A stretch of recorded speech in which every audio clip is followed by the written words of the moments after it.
Hello, everyone, and welcome to the Abundology podcast. My name is Renee Spears, and my guest today is ZofiaRennea Morales. And she is an award-winning global strategist, former biophysicist, host of the talk radio program Sovereign Self, and creator of the Conscious Enlyghtment Process, and an empath. So today we are talking about being an empath and how to navigate life as an empath. So, Zofia, thank you so much for being here. Thank you so much for having me. I'm so excited to join you and talk about all this. Me too. Me too. And one of the reasons why is I am not an empath. But I have clearly lots of clients that are, and I want to be able to understand being an empath on a deeper level. Absolutely. Well, and so many empaths out there feel like they're broken in some way because the world is populated primarily by people more like yourself who are a little bit more containerized, who have no question about what's yours and what's not yours. Yes. So let's start with just the basic stuff. For those listeners that may not even know what an empath is, can you give us kind of just a little understanding or how you would describe an empath? I describe an empath as kind of this energetic sponge in a way. Okay. Now that's a real generic umbrella, but I'll give you a couple of examples of an empath kind of experience. So for the people out there who are like, I don't understand what energetic sponge is. Okay. Uh, an empath experience, for example, walking into a large conference, which is something they would avoid, first of all, but if they were forced to go, okay, walking into that great big room of people all talking and mingling and energized and getting ready for, whatever this event is like walking into this wall of sound and energy. Okay, you would recognize it like walking into a rock concert at full volume. That would be how you would experience it. It doesn't have to be that loud. Okay, let's say this is like an academic thing. Okay, and it's not a bunch of funky rock music and everything. The empath would still run into that wave of energy. It would like smack them in the face. Okay, depending on the kind of empath you are. There are some empaths who can do that and not have that problem because they experience other things. Okay, so some of us are very sensitive to like the emotional energy that's coming off of a crowd, like you would see in that situation. Other empaths will have this situation. For example, let's say you're in a meeting, like a conference room or whatever, and your colleague runs in late and discombobulated, and they sit down next to you, and pretty soon you've got a headache happening, and you feel this pain in your back that you didn't have before this colleague walked in and sat down next to you. This is a physical empath. Okay, and they're feeling everything that's rolling off of that person that they may not even be consciously aware of. Okay, they may not be aware that they have a headache yet. They may not be aware that their lower back is strained and about to go out, but the empath sitting next to them will know these things. Fascinating. So there's different, I love this already. There's different types of empaths There are then. different varieties of Varieties. empaths. Okay. Okay. And so that's someone who's sensitive to like the physical, emotional aspect of things. There are empaths who are intensely aware of the the environment and what's coming off of the earth. I have a friend who's in this category, and she can't live close to cell towers, and she rented an apartment once, not realizing that the entire electrical panel, all the meters were on the other side of her bedroom wall. And she Oh, was so sick the entire time she lived there because she's so tuned in to that electromagnetic stuff that it's like trying to sleep in the middle of a rock concert. It's just not happening. You don't rest well and you don't recover right. And so it's important for her to control that physical environment around her because she's so super sensitive to that sort of thing. There are also empaths who are, what do I want to say, who are tuned into the historic energy of a place, for example. Okay, and we'll take an extreme place location just for the example here today. walking into a place where horrific things have happened, like in Auschwitz, for example, um, will just completely overwhelm them because they can feel all the history of the people who were there before and the events that went on and the tragedy and the sorrow and the heartbreak and in some cases the victory and the overcoming as well, but primarily it's going to be the lower vibe stuff that hangs out and repeats and repeats. And so they're super sensitive to that kind of thing. And so you might run into that with you move into an apartment and you keep experiencing, this lonely person who, died by themselves in this apartment. And you're like, why do I keep getting this recurring feeling of like, oh, it's sad and I'm leaving and blah, blah, blah, well, because this person died in the apartment. Okay. And it might not have been the previous tenant. It could have been, the original person who lived in that apartment. Wow. I had no idea. So I'm assuming then that everybody is different where, We all have kind of different takes. okay. The way I look at spiritual gifts, which is one of the things that empathy is, as much as it feels like a curse until you understand how to work with it, um, it's a lot like your aptitude for subjects in school, right? Some of us go into the classroom and it's like, ooh, words, amazing letters, and this is my jam. And others of it's like, forget that, but I love this history thing. And for other people, it's like, math is the bomb, right? Nothing wrong with any of those individuals. They just have a different set of pre-inclinations. It doesn't stop them from learning to read. It doesn't stop them from learning to do math or a basic grasp of history if you're not gifted in that area. But there are areas in which you're like naturally turned on, predisposed to operate. Well, and I assume like any spiritual gifts that you're born with this, is this a nature versus nurture thing or? There's some of both. Like Okay. most things in this world, there are Yeah. usually a lot of contributing factors. There is a quote unquote nature aspect. It's not so much linked to your DNA as it is to the life lessons that you chose to take on in this world. Okay. And so if you decided, I want to learn what it is to be an individual as opposed to part of a collective, okay, empaths tend to have a life lesson that's something, in that neighborhood, perhaps, right? Because being an empath, you can experience being collective, like that entire group energy thing that's so incredibly overwhelming, or being an individual, which you can learn to pull away from that energy even without leaving the room. But most empaths end up leaving the room because it's so intense. And they haven't been taught how to become that individual as part of their life lesson in this world. So it's not necessarily going to come naturally, which is why so many empaths develop these dysfunctional kind of coping skills. Oh, like what? Oh, people pleasing is like way up Ah, at the top of it. Now, there are a lot of different things that can contribute to people pleasing, but especially for empaths, okay, we already know it's hard to say no to someone else, right? You've had yep. that Yep. experience. It's like, oh, please, could you just take my kids? I'm in such a desperate place. I got to get to my job interview, blah, blah, blah, blah, blah, blah, blah. Okay. And you feel for the other person. You want to say, yes, absolutely, I'll take your kids for a few hours while you do this, despite the fact that you had a whole pile of things on your plate. And it messes up your entire day. Okay. So it's already hard to say no. But with an empath, not only do they have to say no, which is hard in the first place, but they feel everything that's happening with that other person, what's driving them to ask the question, as well as their reaction to the no. Oh, wow. Okay, and so for example, if you were to tell someone no, say they called you on the phone, no, I'm sorry, really sorry, I'm slammed today, I absolutely can't. Did you call Susie, right?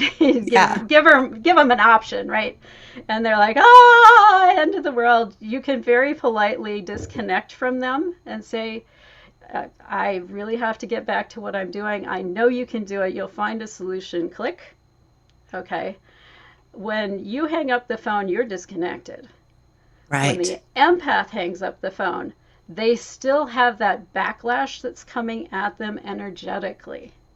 Okay, because the other person's reacting to that no. They might be pissed off because, they took your kids last week and why aren't you returning? There's all this stuff. Okay, and the empath can't disconnect from that by just putting down the phone. And so it makes you much more of a people pleaser even than society would want you to be because of that emotional backlash that comes at you. Yeah.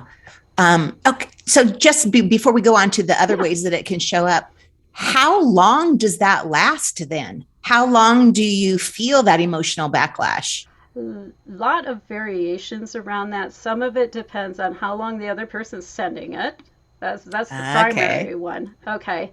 But even when they stop sending it, it also depends on how good you are at processing the stuff that's in your energy field, how much of it you recognize as your own, and how much of it your ego has glommed onto and is using to beat you up with. Okay, Yep. because a lot of times when we say no to someone, having been raised in a culture where women are to serve and to help the other person and self-sacrificing, and please be last on your list because it serves the rest of us so nicely, um, the ego will tend to grab that stuff and beat you up with it even after it's stopped being sent your way. Yeah. Fascinating. This is so fascinating. It really helps me understand some of the thinking and what is going on with this. So, people pleasing one way. What are some other ways? Some other ways, isolation is another Okay. big one, right? Because the only way to just be in your stuff, if you don't know how to deal with this gift, is to be far away from other people. Okay, so a lot of empaths don't want to leave their house. They don't like to live in the city. They'd rather be out in the country with just the birds and the plants and the animals, and it's much simpler.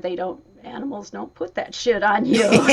Exactly. Okay, although some empaths are specifically attuned to animals, and so they will, what do I want to say, hyper adopt frequently because they want to fix everybody and make them better and help the animal. Um, a lot of times we're in this mode of seeing animals as very helpless creatures, Yeah. and we're kind of trained into that. But if you really tune into the animal and what's going on with them, they're not helpless at all. They may have a moment where they need assistance. Yeah. Yeah. So, isolation, people pleasing. People pleasing. Sometimes, as you're learning with your gifts, you can, what do I want to say, harden yourself is one of Oh, the things that happens. And so instead of having natural ebb and flow with the world, they put on like this armor around themselves and make them look like the biggest, baddest, whatever it is. But you lose that connection to other people, and it's hard to get it back when you're wearing armor. yeah. It sends entirely the wrong message. So you get these, for lack of a better word, prickly people. That's one of the ways it can show up. Another way it can show up is in manipulation. Okay, it's kind of the flip side of people pleasing. I'm going to find a way to control your emotions for you. I'm going to make you happy. I'm going to make you sad. I'm going to make you go away. Okay, that's another way in which it will show up. Wow. So I love how you said this is one of the spiritual gifts that we come into this lifetime with. What are some of the healthy ways? How is this a gifted thing? Yeah, how is this a Now gifted that thing? we've talked about all of the pain and the ways that it's like crashed down on your life, uh, it's an incredible gift a lot of times when you are here, especially on a healer's journey. Healers need to be able to understand what's going on with their clients, for lack of a better term, the person who comes to them for assistance in their healing process. Because we use the word healer wrong anyway, but that's a whole nother conversation. The healer is actually in the quote unquote client. And what the what we call the healer now is their role is actually to provide them with guidance, understanding, insight, things they can do to further that healing journey. But the healer sits inside the client. Honestly, all you're doing is breaking that out, putting it into action. Okay. Yeah. So, but empath is great for healers because somebody comes to you and I got this back problem and nobody can do anything about it, blah, blah, blah, blah, blah, blah, blah. And you're like, well, what's going on in your life? And they tell you a story, but at the same time, you can feel what's going on in the back. And you can feel that there are some emotions and anxieties going on. And so if you get somebody who's not tuned into their emotions, they'll say, well, there isn't anything wrong. I mean, I've got the house and the wife and the kids and, this big deal going on at the office or in my business or whatever it is. But yeah, what I'm feeling in your chest is some anxiety. There's something in this process that's unsettling for you. Well, I've gotten some weird things with my business partner. I'm kind of concerned about whether they're on the level. Oh, okay, now we're getting someplace. Okay. and and so being an empath and being able to tune into that in somebody else who can't tune into their emotions is hugely helpful because you can lead them down a path. And I see this a lot with men. It's not as common with women, but it happens with women too, where it's like, well, I don't know what I'm feeling, but I'm just keyed up, And that's because they don't have that emotional vocabulary and they don't understand emotional nuances the way an empath does, who can totally tell the difference between fear and anxiety and excitement. Okay, those read very similar to somebody who doesn't have a broad emotional vocabulary, who's been trained to just ignore that shit and press on regardless. Yeah.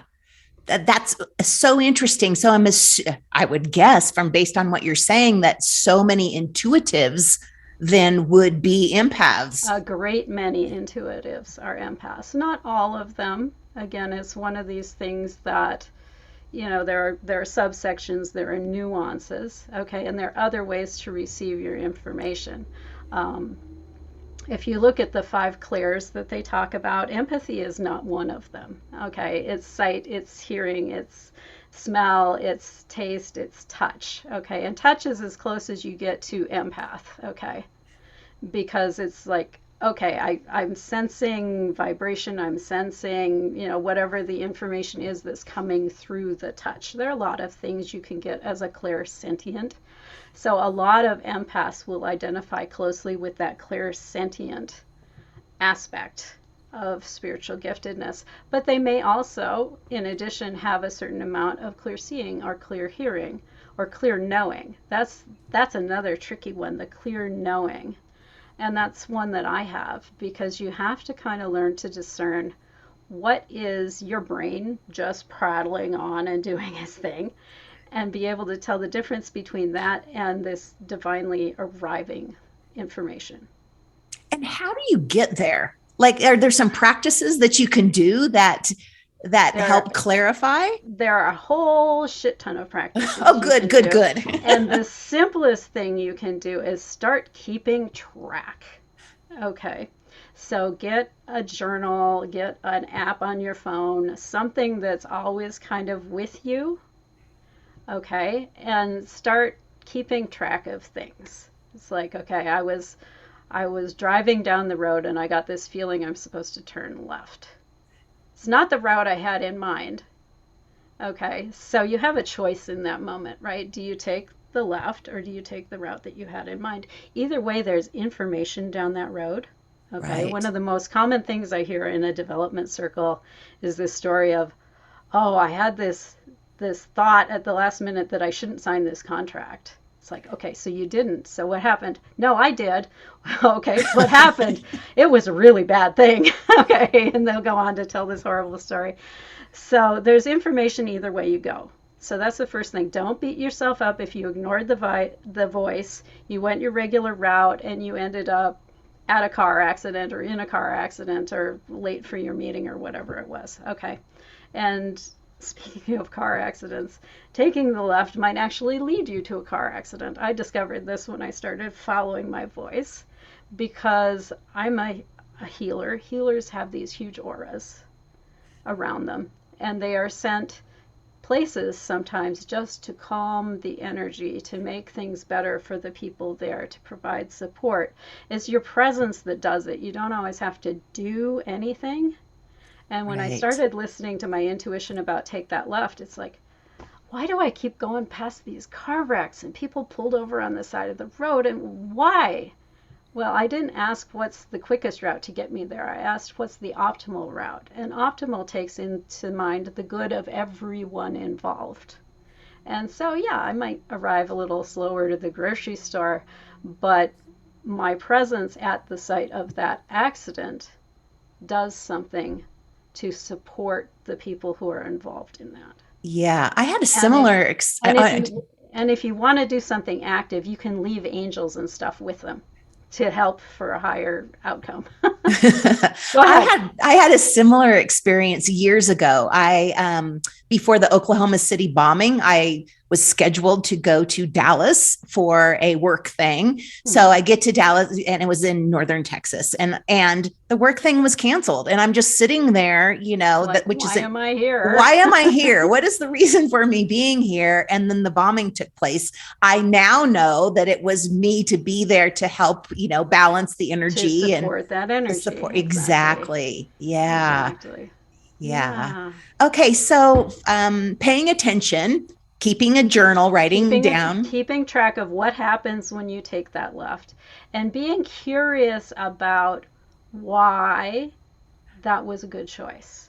Okay, because we have in our heads what we think are the good things, Yep. right?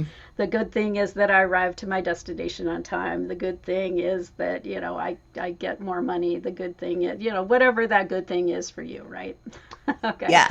And sometimes it's those things, but more often it's about the well being of the world of someone else, or what I want to say, taking your journey where it's supposed to go as opposed to where you think it's supposed to go, Mm. which is oftentimes not the same thing. A lot of times, we in the West, we're raised with this, set a goal, you're at A, you're going to take these 16 steps, you're going to get to B, it's going to be amazing. You'll be happy when you get there. Okay, now there's a bunch of lies in that, but that's what we're raised Right. raised on. And so we think this spiritual journey is going to be straight. And I was talking to somebody the other day who had what I call a sudden left moment, a brick wall moment. She had this inspiration as she was waking up that she should get this degree because she's in another country. There's this whole industry around something that the government does in this country. And she's like, I'm going to get this degree. I'm going to go get this good paying job. And, life's going to be amazing. And I'm going to follow my spiritual journey. She got the degree. And the day that she got the degree, the government discontinued the program. Oh, fascinating. So all of those high paying jobs went away. And she sat with it and went, well, now what do I do? And then the next thing that came to her was she was to write a book. And in the process of writing the book, she had an incredible spiritual insight. Okay, now if she hadn't gone down that road, she wouldn't have taken that sharp left into the book writing that led her to the spiritual insight.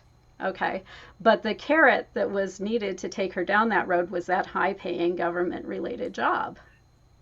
Yep. And then your soul goes, nope, that wasn't the reason we came here. Look left.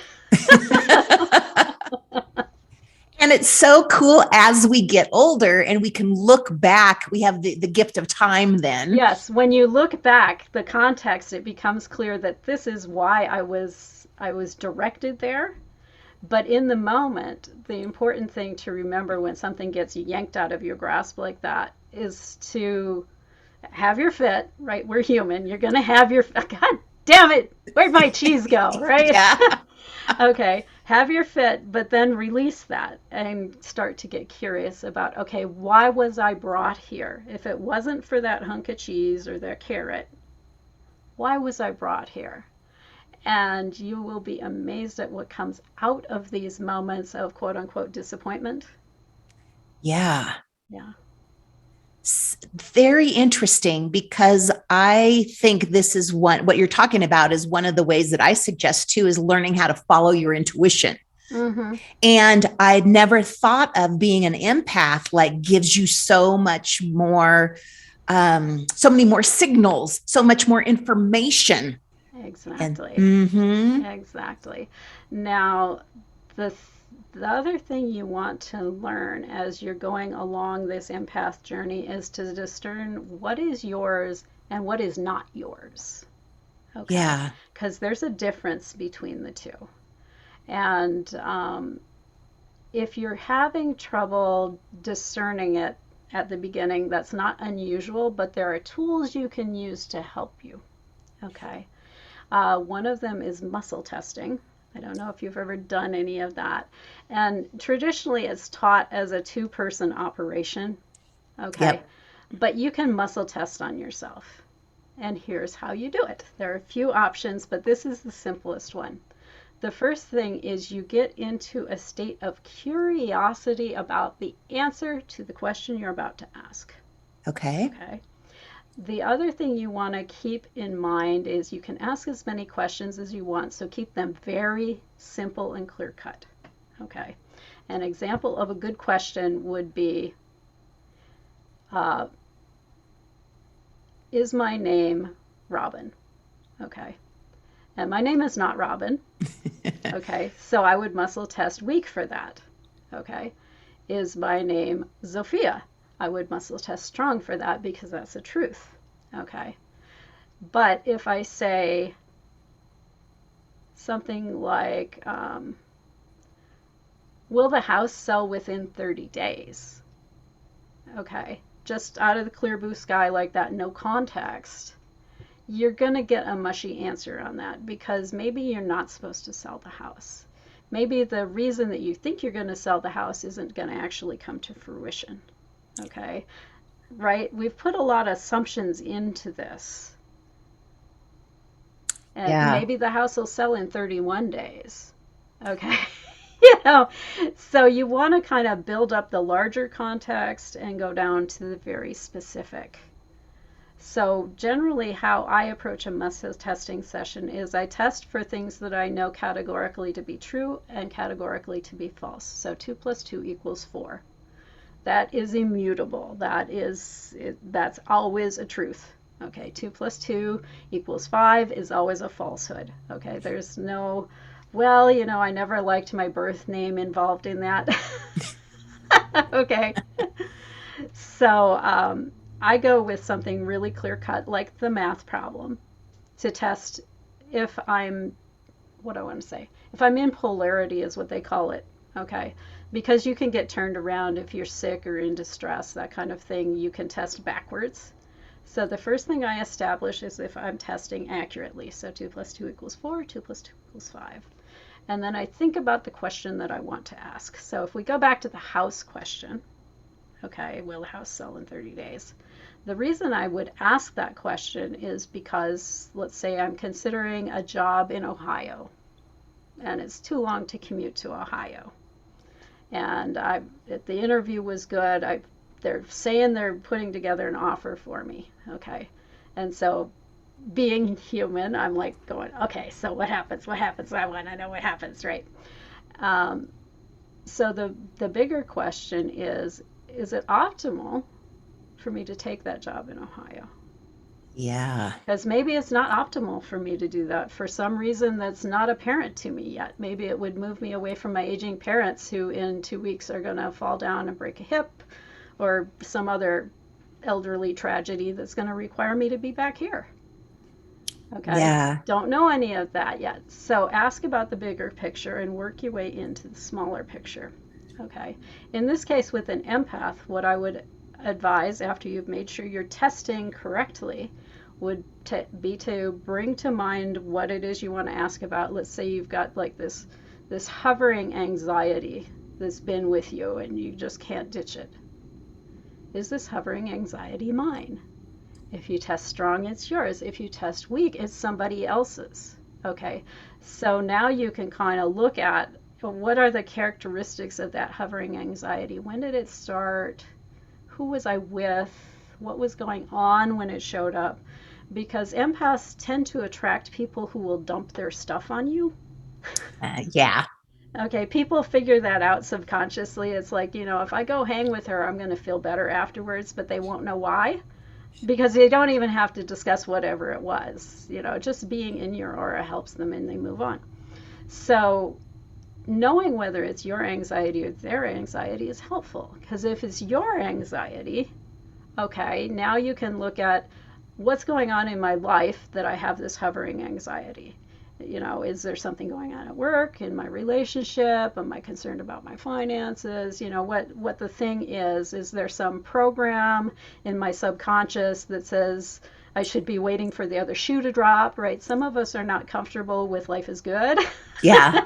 because of our childhoods. And Yep. that's okay. We all have these psychological things that we schlep around with us, but it's good to understand if it's your psychological thing and then you can work with that, or if it's somebody else's random anxiety, in which case it's like, okay, depending on how you want to work. Some people like to work with spiritual teams, some people would rather just work with their higher self.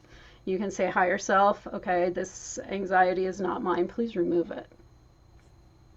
Easy peasy, light and breezy, gone. Whoop. Just like Okay. that. Okay. Right, because you knew it wasn't yours. Okay. If you say to higher self, just remove this lingering anxiety, I don't know who it belongs to, if it's mine or somebody, it's not going to go anywhere. Because you haven't learned what you need to know from that hovering anxiety. Yeah, good point. Now, I've heard different people test, some people will hold their arms out and Yes. Oh, I didn't talk about the physical means of making that happen. Yes. You do not need a second person to do this. The simplest thing to do is to make a ring with your index finger and your thumb, and then make one with your other one that goes through the ring. Okay, so they're okay. interlocked. Okay, and if you want to hold it firmly enough that you can't yank them apart. Okay, so now you want to do your testing. 2 plus 2 equals 4. And can you pull them apart? 2 plus 2 equals 4. It's firm. Yeah. Okay. All right. 2 plus 2 equals 5. Yeah. Uh-huh. Okay. So that's the basis of it. So now we go hovering anxiety. Is it mine? No. Bye bye, hovering anxiety. So I would assume after you've done this multiple times that you start to You get start it. to see the patterns, right? Yeah. You start to recognize the characteristics of emotions that aren't yours. And so you get to the point where you don't really need the muscle testing anymore. If you've spent some time examining when it showed up, how it appeared for you, as opposed to something that is yours. And so when you're observing, when you're making notes on it, you begin to see the patterns, and it helps you in understanding and learning that discernment. There are also exercises that you can do, and there's a whole book full of them. There's a book by Rose Rosetree called The Empowered Empath, and so book 1 is like a workshop. It's got 30 days of exercises. Just try this one. Now, you're not going to need all the tools in there, but some of them will work better for you than others. And I don't know which ones are going to work better for you, which is why you go through the 30 days and you go, okay, I like this one, I like this one, I like this one. One of my favorite ones that worked the best for me, your mileage may differ, is like a volume button. And how you want to practice this and learn with this is you want to start in a situation where there's like one other person that you're neutral to. Don't try it with your spouse and your kids to start out. You're not neutral to them. Okay. So, like, you're in the library, for example, and there's some random stranger sitting at the next table. Okay. And there's like almost nobody else in the building. What you want to do is you want to kind of focus in, tune into their energy, who they are, and then turn the dial down on that energy. And I do it as a visualization. You can do it as a physical thing, like turning your hand, okay, and turn it down, and turn it down, and turn it down, until you get it to 0. Okay, initially it'll dip a little bit and maybe it won't go as far as you want it to, but with practice it starts to drop farther and farther. And so turn them down, turn them down, turn them down until you get them to zero, and then turn them up, up, up, up, up, up, up. It's like, oh, okay. And so you start to do that with one person, and then you can up the difficulty. Okay, I used to do this when I was at the gym because I would go at weird times of the day. Grocery stores are great, like at the wee hours in the morning. There aren't a whole lot of people in there. There are plenty of places where you can go find people you're neutral to in small quantities. And then you up the difficulty with like two people. You turn this one down, turn that one down, turn them both down, turn this one up, down, and just practice tuning in and tuning out from other people's energy. And once you start to learn to do that, eventually you can learn to just turn all of it down. So you can be like Renee Spears. And when you hang up the phone, that's it. Until you don't want to be, until you want to know what's going on with a client, in which case you can turn them up and go, oh my heavens.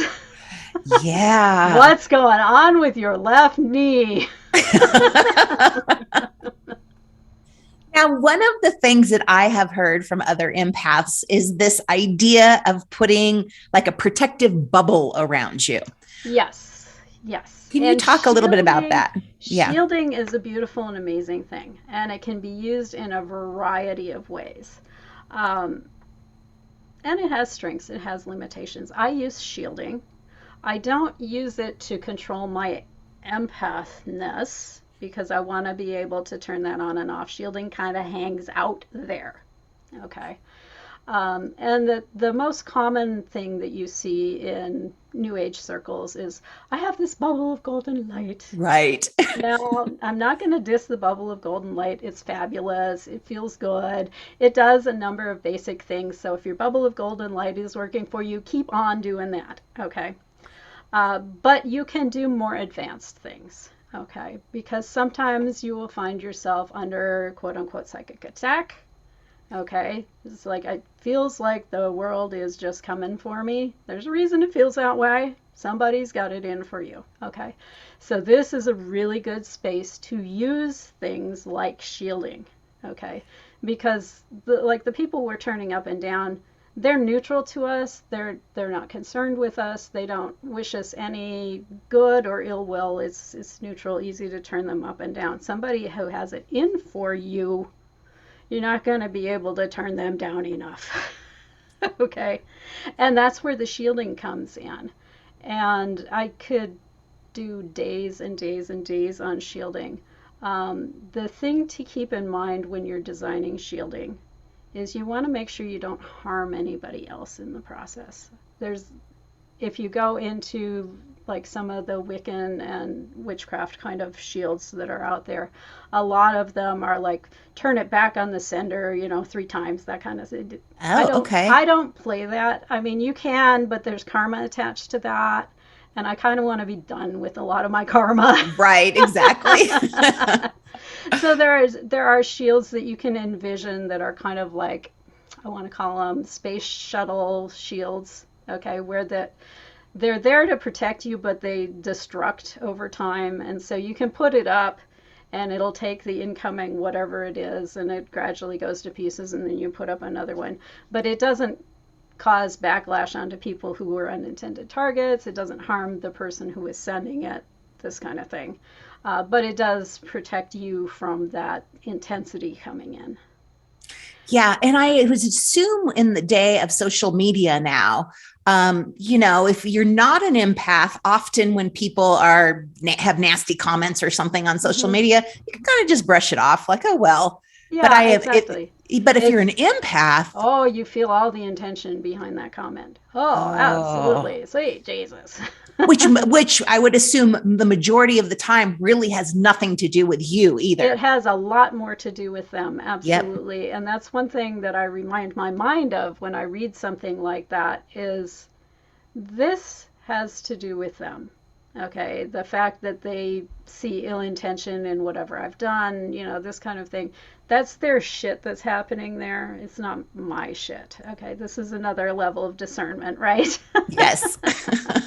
People see in others the things they hate about themselves. So doesn't mean the other person has it, but there you are. I like the muscle testing for that one. Is this their shit or is this my shit? Exactly, because it takes a while to kind of build your sea legs because we're taught to kind of accept that everything's ours. Yeah. Yeah. So I know that often people look at being an empath for themselves as like a bad thing. Like they came into this lifetime with I don't know, It feels like a cross. a cross. It really Okay. does. It feels like a cross, especially when you don't know what to do with it. Yeah. Okay. And so what I would invite you to explore if you're in this stage where it feels like it's a cross, you've learned to have all kinds of codependent behaviors because of it. Okay, if you're in that space, get Rose Tree's book.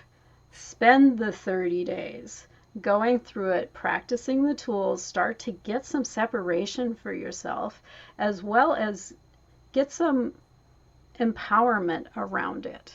Okay, because once you learn that you can turn that person up and down and that there are things you can do about it that don't include people pleasing and sacrificing your life to make everybody around you happy, which is an impossible task, um, you start to feel more powerful. You don't feel like the victim anymore. And that will help you in your growth process. That will help you really begin to distinguish yourself as an individual who's worthy of love, who's worthy of attention, who's worthy of time for herself, who's worthy of creating her own happiness inside herself, of not being the sacrificial victim. All these things start to spill out of that. Yeah. Wow, this is so fascinating. I appreciate everything that you've shared. Because I'm not an empath, can you think of anything else that is important that people should know that would help them? What you need to know, okay, and you may know it intellectually, okay, because when you're in this world, you get a lot of, all is one is all, blah, blah, blah, blah, blah, and that's part of the empath experience. Uh, what you need is the reverse of that. You need a little bit of I am an individual,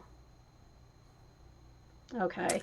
Because we can end up too far on either end of these extremes. You need to know how to claim your individuality sometimes, and you need to know how to be part of oneness sometimes, but not the victim of oneness. Yes, good point. And I would have to say, as not an empath, I don't know what the unempath word is, but sometimes it's hard for us to get the idea and connect to the that we are all in this together, that we are all one. Yes. So having the ability to do that more easily, I think of that as a huge gift. Absolutely. Well, and I would suggest that turning up and turning down exercise is useful for people who are not empaths in that you have everybody shut down on zero. Yep. So you can practice that exercise in reverse. I'm going to sit with this one person and I'm going to turn them up and see what I can perceive from them. It might, and be curious. Don't assume that it's going to be feelings or physicalness in your body. Just be curious. Turn it up and see what you get. Yeah. I do that before readings in a different way. I'd never thought of it as a volume button, but clearly Yeah. before I do readings, I'm, opening it up to, okay, let the stuff Yeah, in now. let the stuff Yeah. in. Show me, show me, show me. Show me, show me. And you can do that in a very general way, but this is a very specific tuning into that person's energy as opposed to I'm opening the space to all the information as well. Yeah. Now, on a different level, I feel like we're having, since COVID and being in this time now where we're having an awakening that, Yes. on our planet, the spiritual awakening Well, and happening. we asked for it. I know this is We not a did. popular viewpoint, but we asked for COVID. There were many people out there praying, okay, and the answer to your prayer is frequently wears extremely ugly looking clothes. But there were a lot of people out there saying, I'm really unhappy with what I'm doing in my life. Okay. I need time. I don't have any time to think about it or make changes. Okay. And there was a lot of that in the culture, if you remember back. People Yep. were fretting, but they couldn't make a change because they're trapped in this job and, because they have family shackle and debt and all of this kind of stuff. Well, here's your time. Here's your space. Here's your opportunity to reevaluate and make another choice free of that job. Yep. There you go. So, do you think, or have you noticed that during this time, then we're having more souls come in that are empaths? Are you seeing more empaths with children? Um, Empaths can frequently have families and children and this kind of thing. They tend to be a little it tends to be a little prickly for them. Okay. But being an empath doesn't stop you from being in relationship with someone else. And oftentimes we end up in relationship with like the worst freaking possible people. There's a reason that the narcissist and the empath is kind of a cliche. Um, but you can start to release yourself from those patterns as you learn to turn people up and turn people down and recognize the manipulations that are happening. Narcissists are really fond of empaths because we don't want to say no. We're willing to buy into all their gaslighting stories and all of that stuff. And we can also, here's a bonus of empath. We see the potential in everybody. I know that in there is a spark of the divine. I know deep in their core that they're a good person. Okay, that's true. Everyone on the earth has that little tiny core. Some of us hide it much more deeply than others. Okay. But part of your job as an empath is to learn discernment about who is on the path of expressing that potential and who is hiding from it as hard as they can. Okay. And I've got a rule in my life, okay? Because you can set boundaries. This is another thing that empaths need to learn to do more effectively because it's hard for us. It's really hard. So don't kick yourself because you don't have good boundaries. It's not surprising. It's a hard thing to do as a normal person, super hard as an empath. Okay, so give yourself kudos. But set a boundary. And my boundary is I work with people who are working to express their potential. I do not work with people who are not. If you can have all the potential in the world, if you're not showing signs of expressing it, I'm walking on down the road. I'm not going to waste my time and my headache trying to play that game with you. Yeah. I Words mean, of wisdom right there. yeah. Yes. Yes. Well, and some people will look at that and go, oh my God, that's harsh. They're suffering, they're whatever. It's like they chose the path they're on. They're making a choice every day whether to act on that or not act on that. And until they make the choice to act on that, they're not my people. Yep. And they're having the experience that they want to have, need to have exactly in that moment. It's not my job to mess with that. Yep. Thank you. Thank you so much for sharing all your wisdom around this. It's been invaluable for me to learn all Oh, this. I'm glad. Now you can listen to Zofia every Thursday at 4 Nope. p.m. Pacific time Nope. on It's your. every Monday. Oh, I'm sorry, Monday. Thank It's you for. Mondays at Thank you. 4 p.m. 4 p.m. And I will put a link in the show notes to where you can find that. Yes, And you also have a superpower quiz. Can you tell us a little bit I about that? do. Before I do that, I will tell you you can go to Sovereignself.live, Okay. and if it's not Monday at 4 p.m., the archive will be there and available. You can go back and listen to 3 years of Sovereign Self if you want to. In fact, I'd love it if you did, because it's part of what keeps the show alive, right? Exactly. So superpowerquiz.us is where my quiz resides, and I put this together to help people understand where their giftedness lies. Okay, I'm not going to tell you if you're an empath. I'm not going to tell you if you're clairvoyant. This is about the package of your spiritual gifts, right? Some of us are packaged as, for example, an athlete. Okay.